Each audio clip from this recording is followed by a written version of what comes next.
And now for today's thrilling Nick Carter adventure, the case of the Blue Mink, presented by Old Dutch Clinic.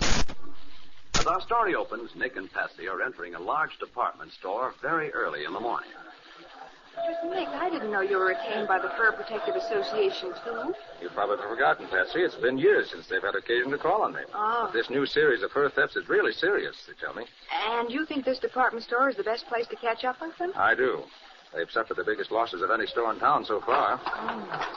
Come on, here's the elevator. Mm-hmm. 04, please. And you think I'll be able to spot a thief if I see one? Well, I hope so. As a rule, women who steal furs have a large receptacle of some kind, a bag or bundle, in which they can hide the furs while they make their getaway. Also, they have a sort of shifty look about them, if you watch closely. You've had a lot more experience with crooks than most salesgirls have, Patsy. Gosh, I hope you're right. I'll try anyway. All right, come on. This is the fur department. Miss Cheryl, the detective on this floor, said she'd... Mr. Carter. That's right. You're Miss Cheryl? Yes. And this is Miss Bowen, who's going to be our new salesgirl. Oh, well, for a while anyway. I only hope I can make good. Oh, I'm sure. I hope so, too. Now, if you'll come with me, Miss Bowen, I'll show you where you can leave your things. Oh, just a minute, Miss Cheryl. Nick, suppose I see a customer who looks suspicious. What do I do? Call Miss Cheryl if you can, and call me. Then keep your eyes open and don't leave the customer for a second if you can help it. All right, Nick. I hope this works. Wish me luck. Just use your common sense, Patsy. That's always better than luck. So long.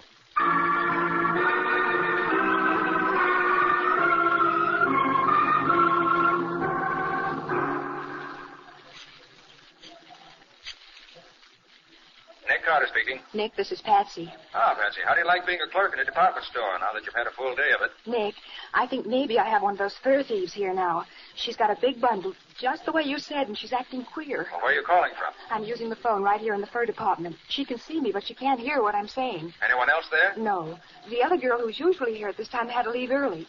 Went home at 4:30, and I can't find Miss Cheryl anywhere. There's just this one customer here, and she's acting awful suspicious. All right, Patsy, here's what you do. Stall her along. Let her see everything in the place, but keep her there until I get there. Uh-huh. What does she look like? Well, she's a rather large woman, dressed in a brown suit and dark red hat with a yellowish sort of trimming on it. Has a big bundle done up in wrapping paper and small bundle in a handbag. Oh, she has a large lapel pin in the form of a horse's head. I ought to recognize her from that description. I'll be there in 5 minutes and have a look at her. Maybe I'll know her when I see her. Right, Nick. Goodbye. Are you going to finish waiting on me, miss? Oh, I'm sorry to keep you waiting. I was trying to get some other fur pieces brought over from my warehouse. They just got some new ones in, and they're beauties. Do you like anything you've seen so far? Well, this next piece isn't bad, but I want something more expensive. Well, suppose you look around and see if you find anything that suits you better. I think I will. You don't need to wait. I'll let you know if I find anything. Oh, that's quite all right. I have nothing else to do. How nice. I'll tell you what I'd really like. When I was coming in the store this afternoon, I saw just the neck piece I wanted in the left-hand main window. Do you suppose you could get it for me? Oh, I'm sorry, madam, but I'm not supposed to leave the department. But that's exactly what I want. Oh, won't you please see if I can take a look at it? Well, as you can see, madam, there's no other girl here to watch the stock. I couldn't leave just now. But there are no other customers either. Couldn't you make an exception just this one? I'm sorry, madam. Isn't there something here that would suit you as well? You're a smart girl, aren't you? Too smart for your own good this time. How do you mean, madam? Just this? Oh!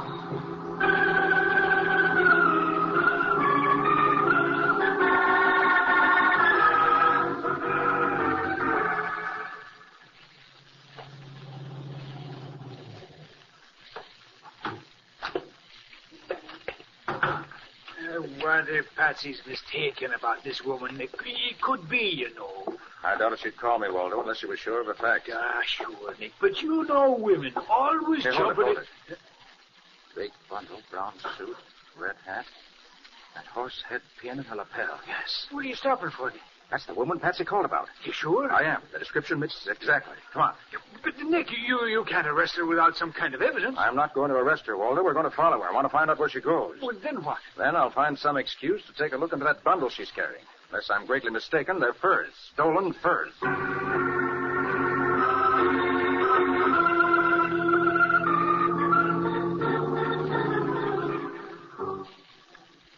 When you look at that line at the ticket window. I never knew so many people went to the opera. Just 8:15. Half an hour before the performance starts. Well, why in the world? You had to get us down here so early. I can't see. Well, I had to be here to see if that woman walks through this lobby. Miss Bowen, suppose we're wrong about this. Oh, listen, Miss Cheryl, how can we be wrong? It was right after that woman left that we found that wad of gum folded up in this envelope, didn't we? Right where she was standing when she knocked me out. And it wasn't there before. Yes, that's true. But we don't We know it's that a ticket broker's envelope and calls for 4 seats for tonight's performance here at the opera, don't we? Yes, And but if the tickets that were in this envelope belong to her, she'll be here tonight, and I'll recognize her. Oh, I wish Mr. Carter were here. Oh, so do I. But I've been calling him for the past 3 hours, and no answer. What? Even Waldo's gone. So we've got to find out for ourselves who's sitting in R2, 4, 6, and 8. I guess you're right, Miss Bowen, but Don't you worry. We'll work it out somehow. Oh, look at that gorgeous fur coat on that girl just going in. It's blue. It's blue mink. That's all blue mink. That was stolen from our store. Are you sure? Certainly I am. It's the only one in this city.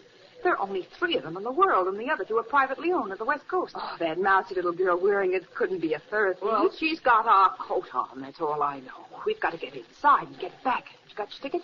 Yes, but how about... I got nothing. I'm going in. Tickets, please. The label on the coat will prove it's ours. Oh, no, it won't. The first thing a thief does is to change the lining and the label. You've got to be sure before you accuse her. But I am sure. That's the... Oh, wait a minute.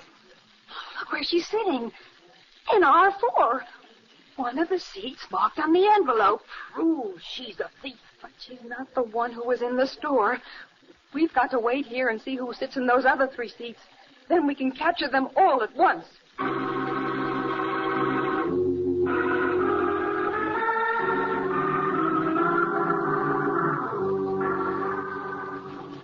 Hey, Nick, we've been following this dame through all these little towns for a heck of a while now. Do you think she's going anywhere? Well, either she's taking a very roundabout way to where she's going, or she knows we're following her. Well, I'm going to see where she goes if it takes all night.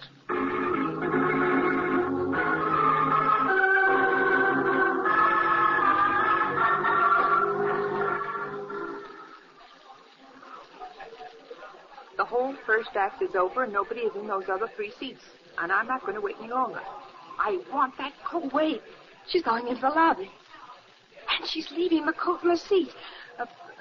Let's go down and casually take it. Take it? What about her?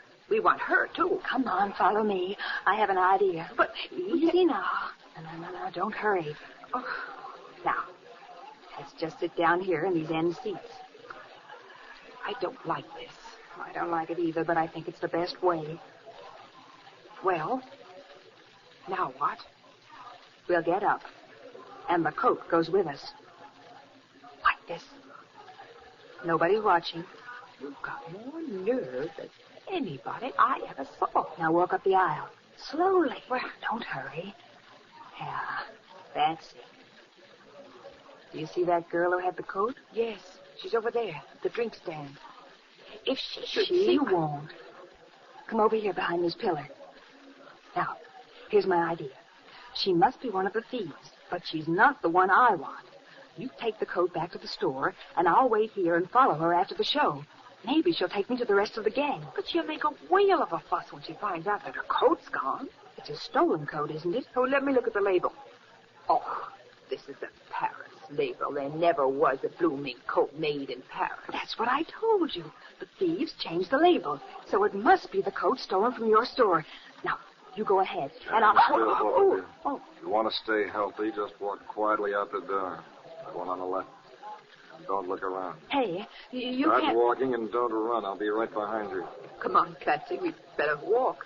Yes, I guess we better.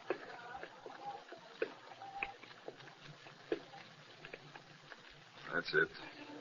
Now, you see that dark blue sedan up the street a little way? The tall girl gets in the front seat. The short one gets in back. And no argument. Where are you taking us? You'll find out by and by. When you do, you won't like it. Now get moving.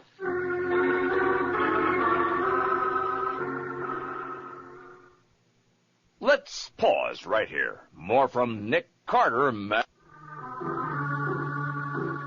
In the case of the Blue Mink, Patsy, together with Alice Sherrill, floor detective for a big department store, recovered a Blue Mink coat which had been stolen from the store while Nick and Waldo were on the trail of a suspected fur thief. But just as the girls got the coats back, they were forced into a strange car at the point of a gun, bound for an unknown destination. The time is now a few minutes after intermission. Sergeant Matheson of the Metropolitan Police has just arrived at the office of the Opera House in answer to a strange summons. Oh, no. The coat, the beautiful blue fur coat, it is gone. It is gone. Look, Mr. Hellbine, I can't make heads or tails out of this. What's this blue fur coat she keeps talking about? Well, I don't know, Sarge. Intermission after the first act's about over, when this girl sets up a holler, you can hear 3 blocks away. Yeah? Near as we can make out, she had a blue fur coat that disappeared. She's been practically in hysterics ever since. I thought maybe you could get the story out of her. Yeah, some job you wish on me. All right, you, what's your name? Gussie. Gussie Bombwood. All right, Gussie, what happened? I have a blue fur coat. I go outside to get a drink, and when I come back, it is gone. And she will kill me. I know she will. You mean the coat was stolen? No, I do not steal it. I borrowed it to go to the opera. No, I don't mean that. Did somebody steal it from you? Yes, they steal it. And now I cannot go home anymore. Did you see who took it? No, it is gone, that is all. Mr. Hellbine, I tried to get up here before, but I couldn't get away from a fussy old dame out front. What is it? Not anything wrong? I'll say there is. Just when intermission is about half over, I saw a man force 2 girls to walk out of the lobby and get into a blue sedan parked just down the block. And I could see he had a gun in his pocket. And I heard him say, when you find out where you're going, you won't like it. All right, wait a minute. You sure of this? Yes, sir. I'm the doorman here, you know. I was standing just outside. I heard it as plain as I can hear you what now. What kind of a man was he? He was... Well, he was an ordinary man, like a businessman. Only pretty hard boiled he was. And one of the girls had a blue fur coat with her. A blue fur coat? Did you say blue fur coat? Yeah, that's what I said. Why? So 2 girls stole Gussie's coat, then somebody stole them. Can you describe these girls? Oh, yes, sir. One of them was a sort of a tallest... Yeah?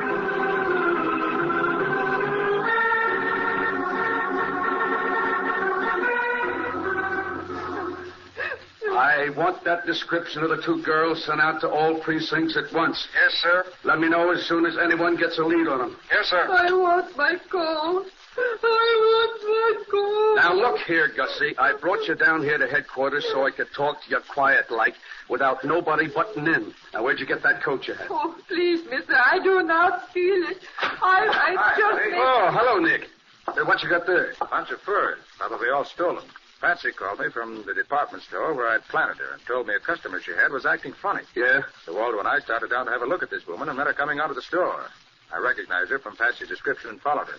She led us right to the old factory building where they remodeled the stolen furs. We found a workman there relining the coats and brought them both in.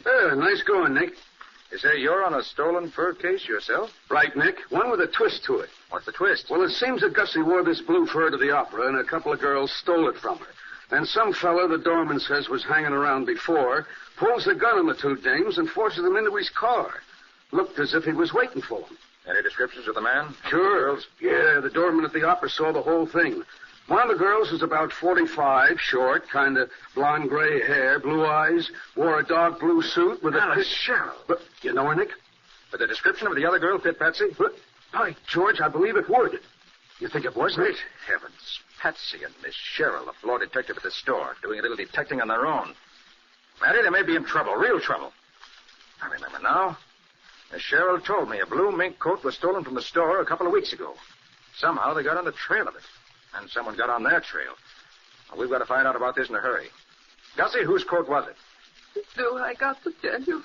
She killed me, sure. You certainly do got to tell me, and quick. It was the lady I worked for. She always gets new fur coats all the time. So I just took this one to go to the opera with. Anybody at home when you left? There was a little girl, Virginia. She could see me. Does she know where Father and Mother were tonight? Oh, yes. Her mother left her the telephone number. It was in Oak. scales. Hey, Matty, let me have that phone, will you? Yeah, what are you going to do, Nick? To find out if this Virginia called her mother to tell her Gussie had taken her coat. From what Gussie says, it's very likely she did. Not that we saw Gussie go out with the coat. Yeah, but Nick, Hey, wait a minute. Operator, this is Nick Carter. I want to find out if a call was made tonight from the Dutton residence in Cedar Ridge to someplace in Oakdale. Yes, that's right. For the love of Pete, Nick, what's the connection between this kid and a guy kidnapping Patsy? Look, Matty. Gussie said Mrs. Dutton was always getting new fur coats, didn't she? Yeah? Well, that looks like part of the fur gang. So if this kid phoned her mother that Gussie was wearing her new fur coat, her father, who's probably the head of the gang, drove into town as fast as he could to get it back before it was spotted as a stolen coat. Why, sure. Got to the opera house after the show started, so he hung around. That was when the doorman saw him. Yeah? He probably missed Gussie in the crowd at intermission, but saw Patsy and Miss Cheryl. So he took them and the coat, which is what he really wanted. Well, for the love of... Wait. What's that, operator? Well, there was. About 7:15, huh? Thank you. That's all. Let's see. Dutton got the call around 7:15. He could have driven down in about an hour and a half. We should get him to the opera house after the show started. Yeah, that checks. Yeah, but look, Nick, if Dutton has got the girls, he certainly wouldn't take them to his home. And where would he take them? And what would he do with them? Matty, that's what we've got to figure out, and fast.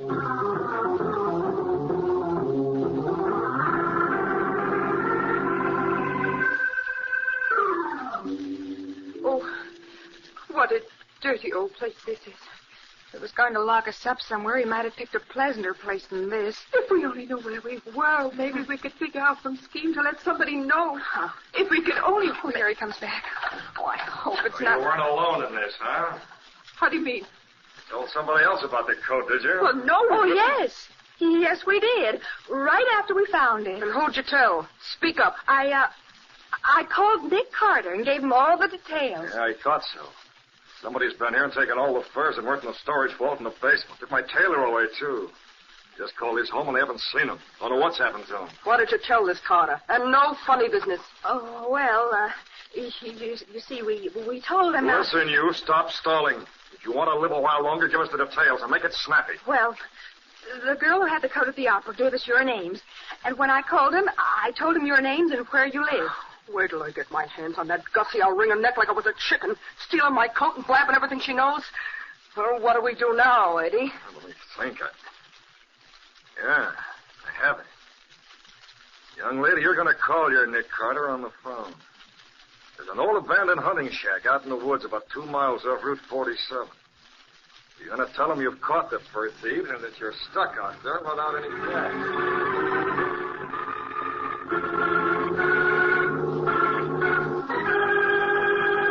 While Nick is conferring with Matty at headquarters, Waldo sits in Nick's office waiting for the next development in the case. You're in Nick Carter's office. Nick Carter's first assistant, Waldo McGlynn, speaking. Is Nick there, Waldo? This is Patsy. Oh, no, Patsy, he ain't. Can I help you? Put him on, will you? I tell you, Nick ain't here. Do you want me to... Hello, Nick. Oh, I'm so glad you're there. This ain't Nick. This is... Yes, Nick, it's all right. We've caught the fur thieves we were after. But this ain't Nick, Patsy. This now, is... listen carefully. Very carefully. This is extremely important. You must be crazy, but I'm listening. We chased the thieves way out of town in Miss Cheryl's car, and just as we finally caught up with them, we ran out of gas. Nick, I want you to come out and bring us all back to town. I don't dare leave the thieves to look for any gas because they might get away. But we caught them thieves ourselves. Now, get these directions straight, Nick. Better write them down. Write them down. Now, we're near an old hunting shack on a small side road that turns off Route 47 about 3 miles north of Woodmere. 3 miles north of Woodmere. You got that? Yeah. The shack is about 2 miles in off the main road. We'll be waiting for you inside the shack. Hurry up, will you, Nick? It's awful lonely out here. You better hurry. He's awful worried about you, Pat. Yes, about 2 miles. But we caught them, Nick. Hallelujah. We caught the crooks. Bye. Well, if that ain't the crazy... I gotta get this to Nick immediate here. Hallelujah. We caught the crooks. That ain't the silliest thing I ever... Sergeant Matheson. Oh, this is Waldo. Is Nick there? Yeah, sure. Hold on. If you're Nick, it's Waldo. Yes, Waldo? Nick, I just got the doggonedest message from Patsy. From Patsy? Where is she? Now, keep your shirt on while I tell you this. She kept calling me Nick. I told her it was Waldo, but Yes, Waldo. What did she say? She said she'd caught the thieves and ran out of gas at an old hunting shack about 2 miles out on a small road that turned off Route 47 about 3 miles above Woodmere. And she's waiting there for you. Did she say anything else? No, that's all. And do you know how she ended up? Well, naturally not. What was it? She says, "Hallelujah, we caught the crooks." Hallelujah. You sure? Well, sure, I'm sure. I ain't deaf, you know. Thanks, Waldo. Goodbye. Grab your hat and your gun, Matty. We're going places.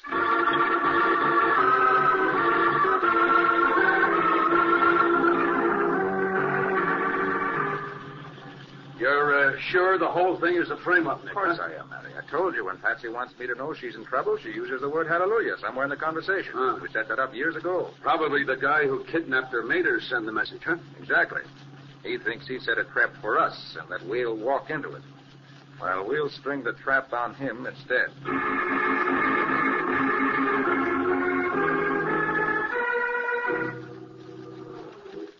Just about time for our friend Carter to arrive.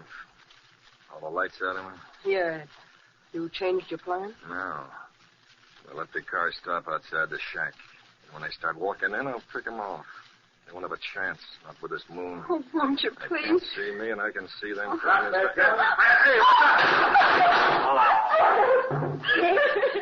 that you? Yes, Patsy. Are you all right? Oh, yes, Nick. He was going to kill us after he shot you. Hey, you shut up. Shut up, will you? How about the guy, Nick? Looks pretty bad, Matty. How do you live to pay the penalty, I'm happy to say.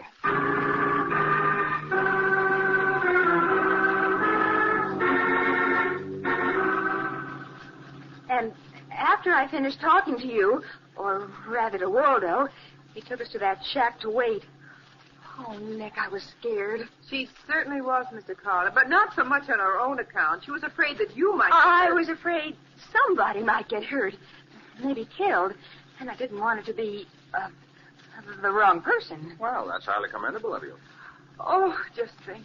If Gussie hadn't borrowed the blue mink, Patsy and I might not be here. Oh, please, that's not exactly a cheerful thought. Patsy, there's one thing I still don't understand. When you two found that ticket broker's envelope with the seats marked on it, why didn't you go to the police instead of trying to handle it yourselves? Well, to tell the truth, Nick, I just didn't think of it. I suppose it's because, well, as a rule, we don't go to the police for help. They usually come to us.